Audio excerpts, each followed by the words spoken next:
Merci Seigneur de verser à moi ton amour sans rien demander en retour, sans me condamner.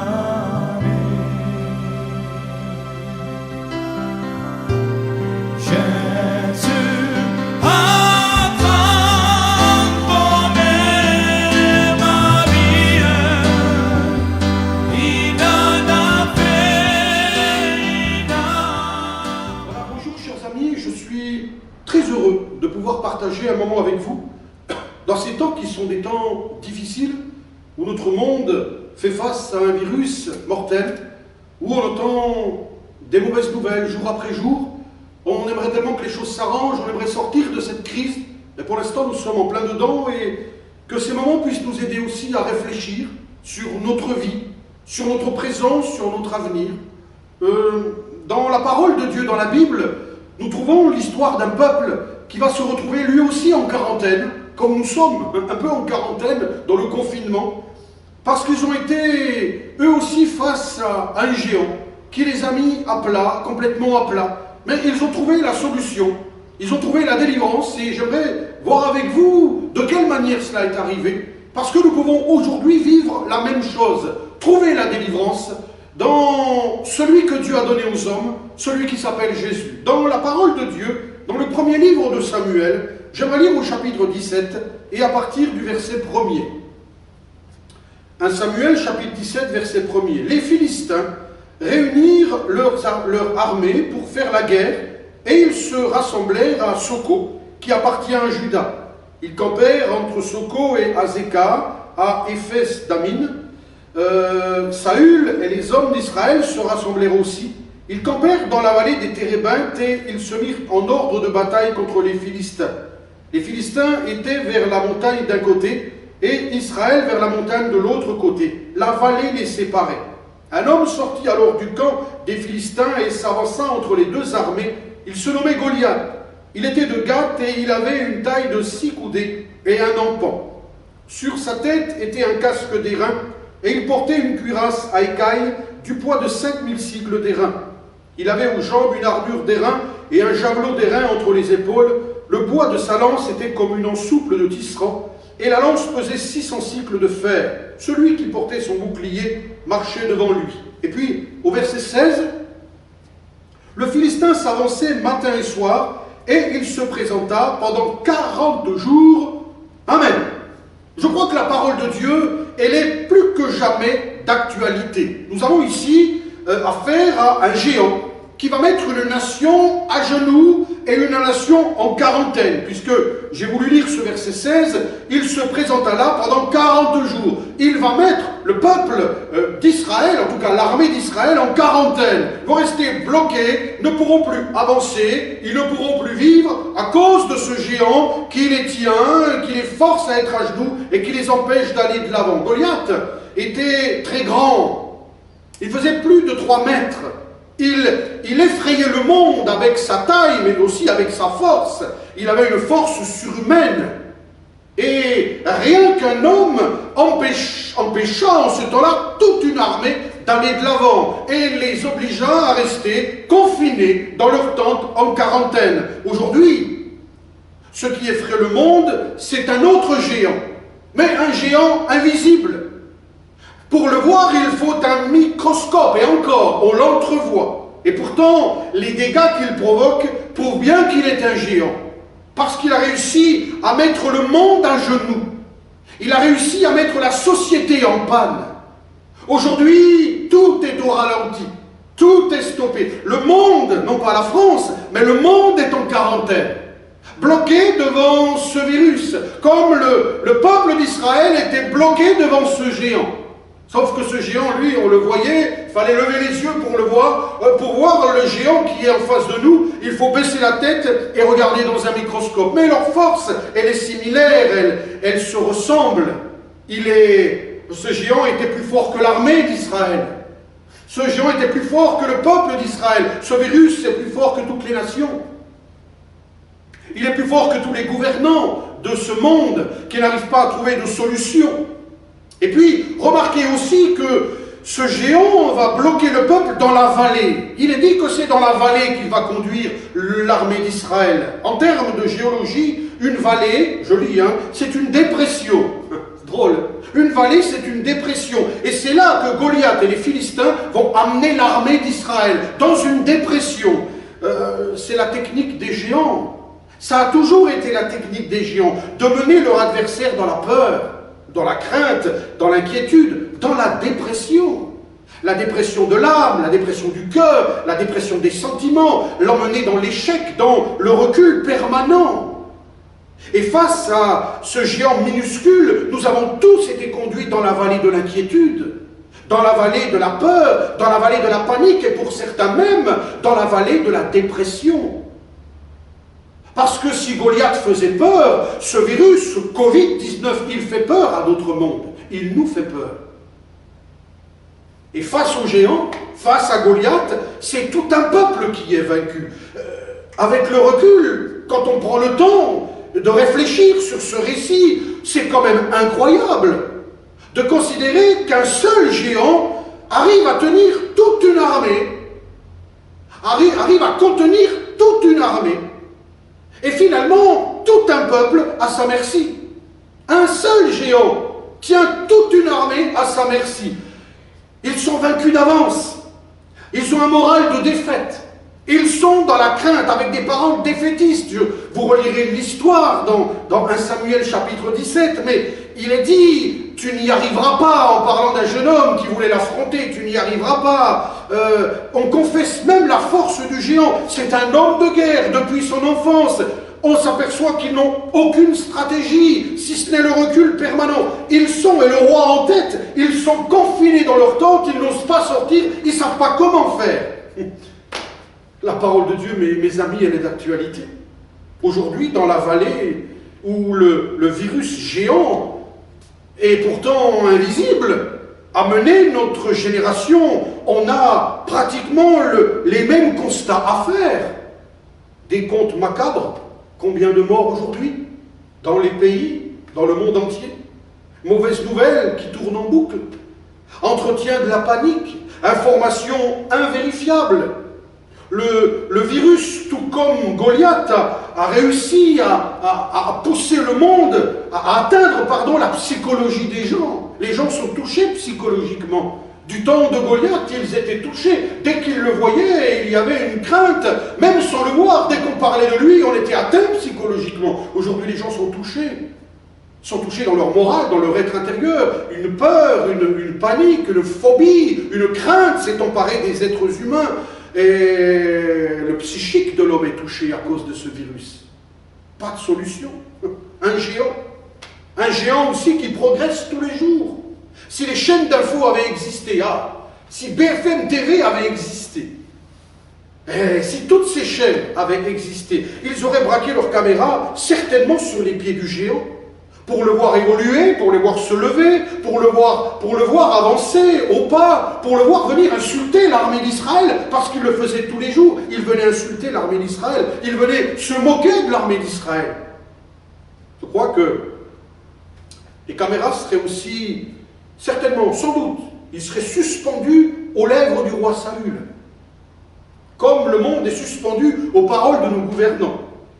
Il serait suspendu aux lèvres de ses ministres, guettant la moindre intervention, le moindre propos, la moindre contradiction. Ils auraient filmé le défaitisme qui était ambiant. Ils auraient rapporté le calcul morbide. Combien Goliath a-t-il tué de soldats aujourd'hui? Combien de pas a-t-il fait en avant? Combien de fois est-ce qu'il est venu insulter l'armée? Tout cela, les caméras pourraient le filmer, le montrer. Et au journal de 20h ou de toutes les heures, il y a des journaux maintenant, on serait au courant et on tremblerait encore plus. Ça aurait maintenu une crainte supplémentaire. C'est ce que nous voyons aujourd'hui. Quand on écoute la radio, quand on regarde la télévision, tout est fixé sur ce virus, on le met en avant, on l'élève même et on montre sa force, sa puissance, et c'est réel. Et combien ça nous fait peur et combien ça nous donne encore plus de crainte et de peur au fond du cœur. Oui, Je pourrais continuer, mais vous avez compris. Ce géant, il ressemble à ce virus. Ce virus, il ressemble à ce géant. La différence, c'est que le géant, il était géant. On pouvait le voir. Il était plus grand que les hommes, plus de 3 mètres. Alors que ce virus, ce Covid-19, on ne le voit pas. Il faut avoir les yeux dans un microscope. Et encore.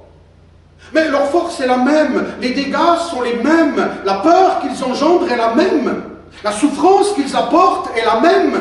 Ils ont conduit le monde, en tout cas le virus a conduit le monde dans une terrible dépression. Le géant a réussi à bloquer le peuple d'Israël. Mes amis, le virus a réussi à faire ce que personne n'a réussi à faire jusqu'à maintenant. Mettre le monde à genoux. Mettre l'humanité à genoux. Bloquer complètement les peuples. Mettre le monde en panne. C'est ce qu'il a réussi à faire. En quarantaine, comme ils ont été là en quarantaine, 40 jours il est venu, il les a bloqués. Nous sommes en quarantaine, nous sommes en confinement. Nous ne pouvons plus rien faire à cause de ce virus. Mais j'aimerais vous dire, mes amis, qu'il y a eu un David pour ce Goliath. Un David. Et croyez-moi, personne ne donnait guère de chance à David face à ce géant. Que peut faire ce David face à ce géant? La Bible nous parle d'un jeune homme. On n'a pas tout lu, on n'a pas le temps. C'était un jeune homme. Ce n'était pas un homme de guerre, c'était un jeune homme qui gardait les brebis. Mais son père l'a envoyé prendre des nouvelles de ses frères. Et quand il est arrivé, il a vu ce géant. Mais il a décidé, lui, de le combattre. Personne ne donnait guère de chance qu'il s'en sorte. Même le roi va essayer de le décourager. Tu ne peux pas, tu n'es qu'un enfant. Lui est un homme de guerre. Et pourtant, ce jeune berger, sans expérience de la guerre, sans expérience de la politique, va être le moyen de délivrance de son peuple. Lui va vaincre le géant. Lui va faire tomber le géant et permettre à son peuple d'avancer et de remporter la victoire. Oui, il y a eu David pour un Goliath. Mes amis, Jésus est le fils de David. Et lui aussi est un tueur de géants. Jésus, fils de David, est un tueur de géants également. Des grands géants, mais aussi des minuscules, aussi des invisibles. Les gens peuvent se moquer de Jésus. J'aimerais vous dire qu'il est toujours celui qui vient dans nos vallées de peur, de crainte, d'angoisse, de détresse. Il vient pour nous délivrer des géants qui nous font peur. Lorsqu'il était sur la terre, il a délivré les hommes, les femmes de leurs géants. Quelques exemples dans la parole de Dieu. Nous le trouvons un jour assis à un puits, au puits de Jacob, et il y a une femme qui arrive. Et elle, son géant, c'est l'insatisfaction. Elle n'a jamais pu trouver le bonheur.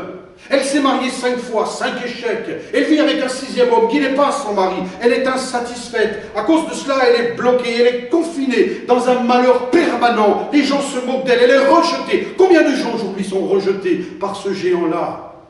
Mais lorsqu'elle rencontre Jésus, le fils de David, mais croyez-moi, avant d'être le fils de David, il est le fils de Dieu. Elle va trouver auprès de lui la délivrance. Jésus va lui dire, si tu bois de l'eau que moi je te donne, tu n'auras plus jamais soif.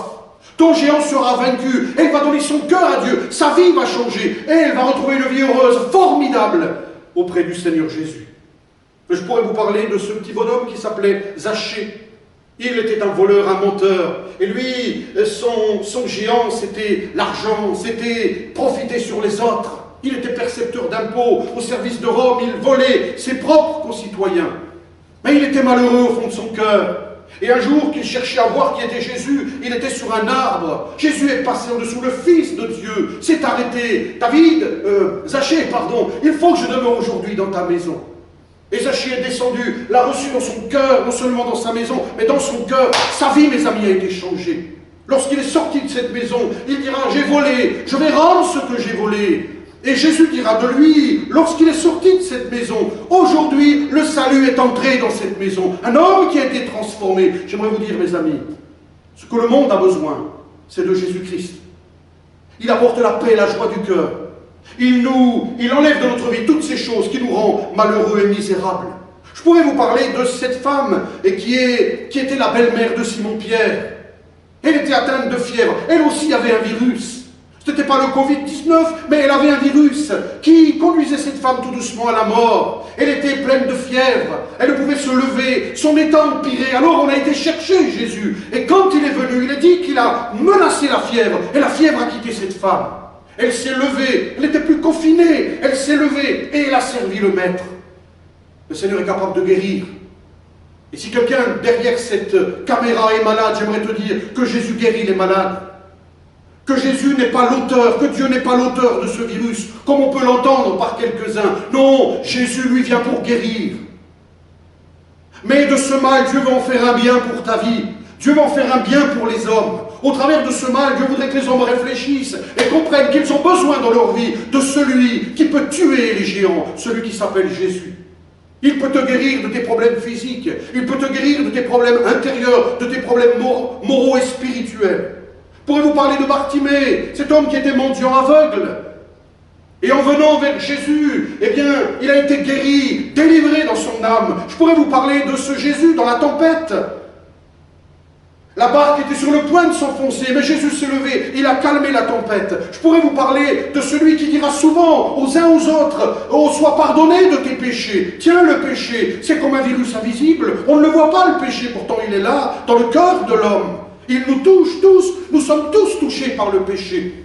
Le virus Covid-19 touche une grande partie de la population, mais heureusement, tout le monde ne sera pas touché. La Bible dit que tous ont péché. Tous sont atteints par ce péché invisible qui fait que les gens sont tournés vers le mal, que les gens sont tournés toujours pleins de haine, que les gens ne pensent qu'à eux, sont devenus égoïstes, qu'il y a aujourd'hui tant de misère, de violence, de haine, de méchanceté. Tout cela prouve que l'homme et tous les hommes sont atteints par le péché. Et la Bible dit que le salaire du péché, c'est la mort. Mes amis, le péché conduit à la mort. Mais Jésus est le tueur de géants. Et si le péché est un géant, on ne peut pas y faire face, on ne peut pas le vaincre, il est plus fort que nous. J'aimerais vous dire que Jésus est venu pour vaincre le péché. Et il le dira souvent dans la parole de Dieu, sois guéri, sois délivré de ton mal. Mais il dira souvent, je te pardonne de tes péchés sont pardonnés. Seul le Seigneur peut le faire. Retrouvez-le, ce triomphateur de géants, lorsqu'il se trouve devant, on va dire, un des plus grands géants, c'est la mort. Lorsqu'il se retrouve devant le tombeau d'un certain Lazare, qui est mort depuis 4 jours, il est en état de putréfaction. Jésus est devant ce tombeau et il dira, « Père, pour moi je sais que tu m'exauces toujours, mais c'est pour eux, afin qu'ils voient ta gloire et qu'ils croient que c'est toi qui m'as envoyé, que je suis bien le Messie, le Sauveur dont ils ont besoin. » Voyez, il utilise un événement douloureux, la mort, pour que les hommes, les femmes qui sont là réalisent qu'il est lui le Fils de Dieu. Alors il dit, Lazare, sors, et que vous le croyez ou non. La Bible dit que Lazare est sorti du tombeau. Son corps est revenu à la vie. Voilà ce que Jésus est capable de faire. On pourrait continuer les exemples, il y en a tellement. David, dans notre récit, va utiliser les armes du ciel, la foi et la prière en son Dieu. Il avait foi, il avait confiance en Dieu. Il va associer cela à de faibles moyens humains, terrestres, une fronde. Vous connaissez l'histoire de David et Goliath. Un bâton, 5 pierres, ça sera suffisant pour détruire le géant. Il le sait, Dieu est avec lui, ça sera suffisant. Quelques moyens humains et surtout cette confiance qu'il a dans son Dieu. Il le dira d'ailleurs, Dieu qui est avec moi me donnera la victoire. J'aimerais vraiment vous dire de tout mon cœur ce soir, c'est par la croix que Jésus a vaincu le péché, que Jésus a vaincu le diable, que Jésus a vaincu la mort. C'est par la croix qu'il peut parfaitement répondre aujourd'hui à vos besoins. Voyez-vous, il nous est impossible de faire face au péché, impossible de vaincre la mort éternelle, impossible de vaincre nos problèmes, nos passions, nos difficultés. Impossible. Si on pouvait le faire, on sait bien que nous sommes limités. D'ailleurs, quand on voit notre monde, il est bien limité. Mais Jésus est venu sur la terre des hommes. Et lui, il a vécu sans péché. Il a été tenté comme nous en toutes choses, mais il a vécu sans péché. Et plus que cela, parce qu'il a vécu sans péché, il a pris sur lui nos péchés. Il a pris sur lui, il a pris le péché de l'humanité. Il est mort à ta place, il est mort à ma place, il est mort à notre place. Le prophète dira, avant même que Jésus vienne au monde, le châtiment qui nous donne la paix est tombé sur lui, et dans ses meurtrissures, nous avons la guérison. Ça paraît insignifiant. Et pourtant, il a ouvert les portes du ciel pour celui qui veut croire. Comme ça paraissait insignifiant de voir un jeune homme avec une fronde, un bâton, quelques pierres se présenter devant ce géant Goliath, waouh! Combien disent, mais vous parlez de Jésus, qu'est-ce que Jésus peut faire? Jésus mort sur une croix, qu'est-ce qu'il peut changer à notre vie? Est-ce qu'il peut transformer notre vie? Permettez-moi de vous lire une parole de Jésus lui-même. Il dira, il te le dit ce soir, il le dit à chacun d'entre nous, Dieu a tant aimé le monde qu'il a donné son Fils unique, afin que ceux qui croient en lui ne meurent point, mais qu'ils aient la vie éternelle. Je vous ai dit tout à l'heure, mes amis, que ce n'est pas Dieu qui a envoyé ce mal. C'est quelque chose qui me blesse lorsque j'entends cela. Non, ce n'est pas Dieu. Mais Dieu qui est tout-puissant a permis ces choses. Oui, il les a permis. Et il les a permis afin que l'homme réalise, eh bien, qu'il a besoin de Dieu dans sa vie. Il a permis cette situation pour que l'homme comprenne qu'il a été créé par Dieu. Et que, parce qu'il a été créé par Dieu, il a besoin de Dieu dans sa vie. Tu as besoin de la présence de Dieu. Les hommes ont besoin de la présence de Dieu. Ce qui manque finalement à l'être humain aujourd'hui, mais mes amis, c'est la présence de Dieu.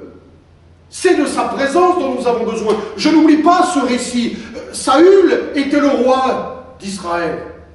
Saül, dans ce moment où il était face à un géant, a oublié Dieu. Il aurait dû inviter le peuple à prier Dieu. Il aurait dû se tenir lui-même à genoux. Il aurait dû aller combattre lui-même. Dieu aurait été avec lui. Mais il avait oublié Dieu. À cause de cela, il se trouve dans un véritable marasme. Et David, lui, est venu avec Dieu dans son cœur. Lui, David, vivait par Dieu. Il n'oubliait jamais Dieu. Et en venant, il a emmené Dieu sur le lieu de la bataille. Et c'est parce que Dieu était là qu'ils ont remporté la victoire. Mes amis, nous vivons des temps difficiles. Nous vivons des temps qui nous font peur. Nous vivons des temps où chaque minute, des hommes sur la terre sont emportés par ce virus. Les gouvernements, les peuples sont à genoux. Et j'aimerais vous dire que cette situation, si elle ne vient pas de Dieu, Dieu l'a permis pour que les hommes réalisent qu'ils ont besoin de lui. Il faut que le monde revienne à Dieu. Il faut que les hommes reviennent à Dieu. Un médecin italien le disait il n'y a pas longtemps. Il a toujours grandi en rejetant Dieu. Il se moquait de ses parents qui allaient à l'église. Et dans son service, il voyait les gens mourir. Il disait lui-même, nous ne sommes plus des médecins, nous sommes des sélecteurs. Nous devons choisir qui va vivre et qui va mourir. Et puis, il y a quelques semaines, un vieux pasteur est arrivé, atteint du coronavirus. Pas parce que nous sommes chrétiens, que nous sommes blindés, que nous ne pouvons pas avoir cette maladie. Il était atteint, il est venu, mais pendant tout le temps qu'il était là, il lisait la Bible aux malades, il priait avec celui-ci, il racontait l'évangile à celui-là, il chantait le Seigneur avec un tel, il parlait de Jésus à celle-ci. Les médecins ont été touchés. Les médecins qui se disaient, on n'a plus de solution. Ce médecin disait, nous sommes arrivés, eh bien, à nos limites. Nous ne savons plus comment nous en sortir. Et il a compris, nous avons besoin de Dieu.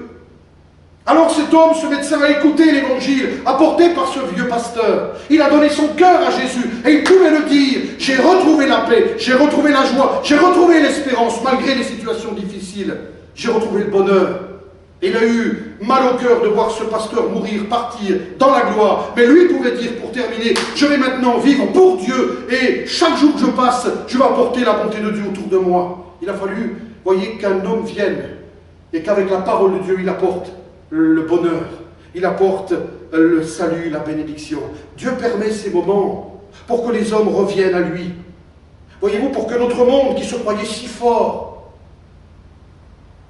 et qui malheureusement en fait est très faible et très fragile, que notre monde puisse réaliser qu'il a besoin de Dieu. J'aimerais te dire, mon ami, tu as besoin de Dieu.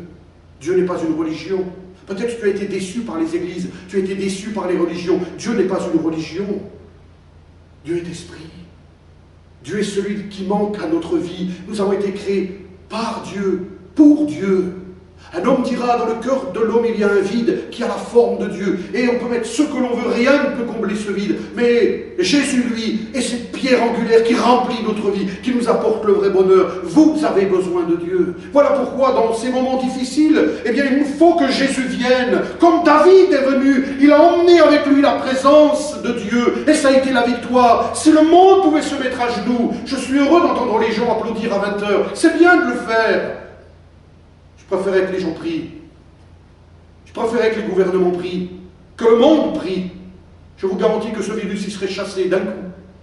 Dieu désire que les hommes se tournent vers lui. C'est pour ça que Dieu a permis cette situation, pour que nous les chrétiens, et nous essayons de le faire de tout notre cœur, nous puissions amener dans les maisons, dans les familles, amener dans notre monde, dans notre pays, amener la présence de Dieu. C'est ce que David va faire. C'est ce que ce vieux pasteur a fait dans cet hôpital en Italie. C'est ce que Jésus est venu faire. Il est venu apporter la présence de Dieu. Il est venu, d'ailleurs, il est venu annoncer le royaume de Dieu. Il est venu amener la présence de Dieu sur cette terre qu'il a rejetée. Nous avons rejeté Dieu. C'est à cause de ça que tout va mal. Mais nous pouvons revenir à Dieu. J'aimerais te dire ce soir, et je vais terminer avec cela, Dieu t'appelle. Dieu t'appelle à revenir à lui. Il donne la paix, il donne l'espérance, il donne la joie, mais il donne aussi la vie éternelle. Il faut, oui, que l'homme retrouve le chemin de la présence de Dieu. Le seul qui peut te donner le bonheur, le vrai bonheur, le seul qui peut te donner la vraie assurance, le seul qui peut mettre la paix dans ton cœur, malgré les difficultés que nous sommes en train de vivre, le seul qui peut inverser la tendance, le seul qui peut changer le mal en bien, mes amis, c'est Jésus. Jésus est mort sur la croix pour pardonner nos péchés. Il a pris sur lui nos offenses. Le sang de Jésus nous purifie de tout péché. Et parce qu'il est mort sur la croix, si nous le croyons, alors il nous réconcilie avec Dieu. Nous retrouvons le contact avec Dieu. Comme le peuple a retrouvé le contact avec Dieu par la venue de David, nous retrouvons le contact avec Dieu par la venue de Jésus, par sa mort, par sa résurrection. Il est vivant, nous le fêtons en ce moment. Jésus-Christ est ressuscité. Il donne, il offre la vie éternelle à ceux qui croient. Ceux qui donnent leur cœur à Dieu, qui décident non pas d'entrer dans une église, dans une religion, mais qui donnent leur vie à Jésus. Alors ils sont pardonnés, libérés de leurs péchés. Ils retrouvent le contact avec Dieu. Eh bien, ils trouvent le bonheur, ils trouvent la joie de vivre, ils ont la paix dans leur cœur et ils ont l'assurance de la vie nouvelle et de la vie éternelle. Celui qui est en Christ, dit la Bible, est une nouvelle créature. Les choses anciennes sont passées, voici, toutes choses sont devenues nouvelles. Vous avez besoin de Jésus. David est arrivé, il a lancé la pierre avec sa fronde, vous connaissez l'histoire, le géant est tombé. Et le peuple n'est plus resté en quarantaine, il a pu reprendre la route. Le Seigneur a dit dans sa parole, venez à moi, vous tous qui êtes fatigués et chargés, et je vous donnerai du repos. Nous les chrétiens du monde entier, nous prions pour que Dieu arrête, chasse ce virus. Nous le faisons chaque jour, chaque heure. Mais notre désir, c'est qu'au travers de ces moments, les hommes comprennent, réalisent, réfléchissent, sondent leur cœur, se questionnent, soient interpellés du fait de voir la société, le monde à genoux. Un monde qui se croyait fort, un monde invincible, un monde qui n'avait pas besoin de Dieu. Voilà qu'un simple virus invisible, c'est pas Goliath, il est invisible, a mis le monde à genoux. Ça prouve une chose, c'est que nous avons besoin du grand Dieu.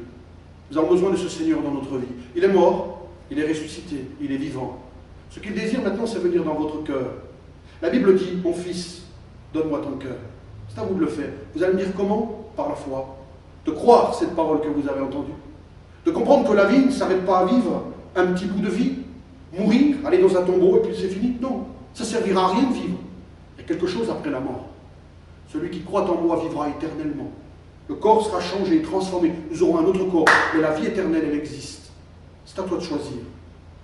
C'est à toi de choisir, mon ami. Si tu donnes ton cœur à Jésus aujourd'hui, il pardonne tes péchés. Le sang de Jésus te lave et te purifie. Tu deviens une nouvelle créature. Et quoi qu'il arrive sur cette terre, tu resteras en paix, dans la joie. Et quand tu devras quitter cette terre, le Seigneur viendra te prendre pour t'emmener avec lui dans le ciel. C'est l'espérance que nous donne la parole de Dieu. C'est l'espérance que je voudrais laisser sur votre cœur. N'attendez pas qu'il soit trop tard. Aujourd'hui, on se moque des religions.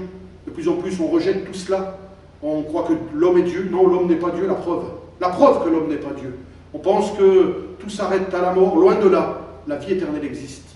Dieu voudrait te la donner ce soir. Si tu ouvres ton cœur à Jésus, il va le remplir. Et tu vas savoir ce que c'est que le vrai bonheur.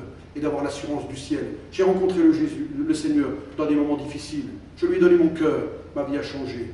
J'ai aujourd'hui l'espérance. J'ai le bonheur comme tant de chrétiens. J'ai la joie de vivre. Je traverse ces moments difficiles comme les autres, avec quelques craintes, quelques doutes.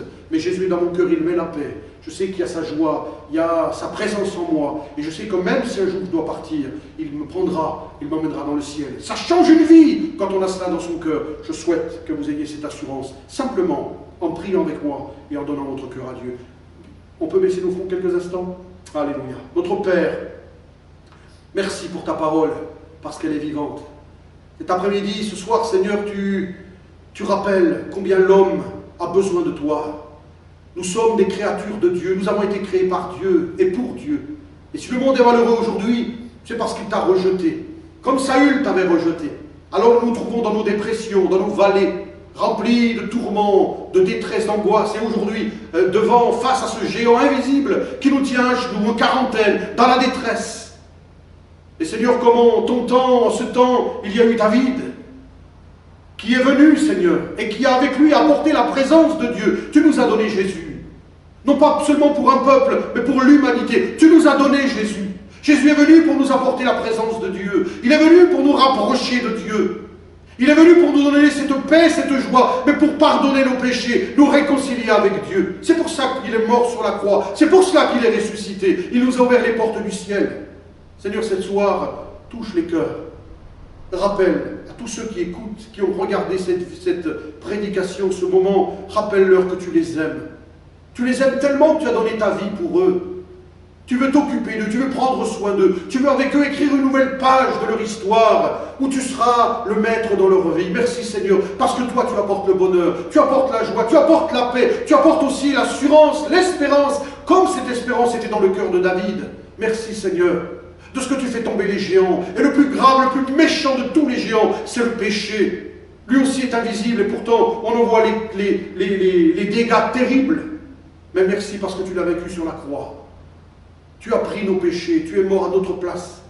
Et par ton sang, nous sommes pardonnés, purifiés. Tu nous ouvres les portes du ciel. Touche les cœurs ce soir. Fais ton œuvre, Seigneur. Manifeste-toi pour la seule gloire de ton nom. Amen. Amen. Mes amis, ça a été la joie. Lorsque ce géant est tombé, David lui a coupé la tête avec l'épée. Et ça a été des cris de joie. Vous savez, quand on donne son cœur à Dieu, la première chose qui remplit notre vie, c'est la joie, c'est la paix. C'est ce que j'ai découvert, moi, lorsque je donne mon cœur au Seigneur. Je vivais dans le monde, je profitais du monde, mais je n'avais aucune espérance. Je ne connaissais pas le bonheur, je n'avais pas d'assurance. Je craignais la mort parce que je ne savais pas ce qui m'attendait. Mais quand Jésus est venu dans ma vie, il a tout changé. Quel bonheur de vivre avec Dieu, quel bonheur d'avoir le Seigneur dans son cœur, quel bonheur de vivre par la foi. On n'est pas des gens extrémistes, loin de là, on est équilibrés. Nous vivons dans le monde, nous prions pour les gens du monde, mais nous avons une espérance dans le cœur, nous avons la présence de Dieu en nous. Il nous donne cette joie, cette paix. Je prie de tout mon cœur pour que vous puissiez aussi avoir cette joie dans votre cœur. Je vous invite à lire la Bible, c'est la parole de Dieu. Lisez la Bible, vous allez découvrir combien Dieu est bon. Je vous invite, on ne peut pas venir à l'église pour le moment parce que nous sommes confinés à cause de ce géant. Nous sommes confinés. Mais je vous invite, eh bien, nous avons une radio, allez sur notre site éclatdevie.fr, www.éclat-de-vie.fr. Il y a plusieurs espaces et il y a une radio, vous verrez, radio Éclat de Vie.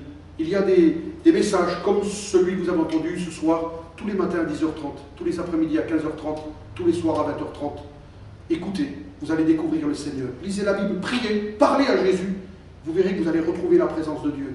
Et avec lui, vous allez trouver le pardon de vos péchés, la paix du cœur, la joie de vivre, la force de traverser cette épreuve. Et quand vous allez en sortir, venez nous rejoindre à l'église, 77 boulevard de Pont-de-Vivon. Venez découvrir l'amour de Dieu. Vous allez voir combien c'est bon de vivre avec le Seigneur. On est loin de tout ce qu'on entend, de tout ce qu'on nous dit. Oh, les chrétiens sont des fanatiques. Les chrétiens, c'est pour les malades, c'est pour les personnes âgées.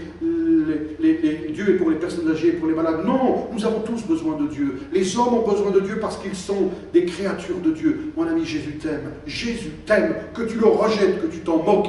Jésus t'aime et il veut changer ta vie. Je vous souhaite une bonne soirée. Que Dieu vous bénisse abondamment. Et je l'espère de tout mon cœur. À bientôt de se retrouver dans la présence de Dieu.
Tu as des questions qui n'ont pas de solution.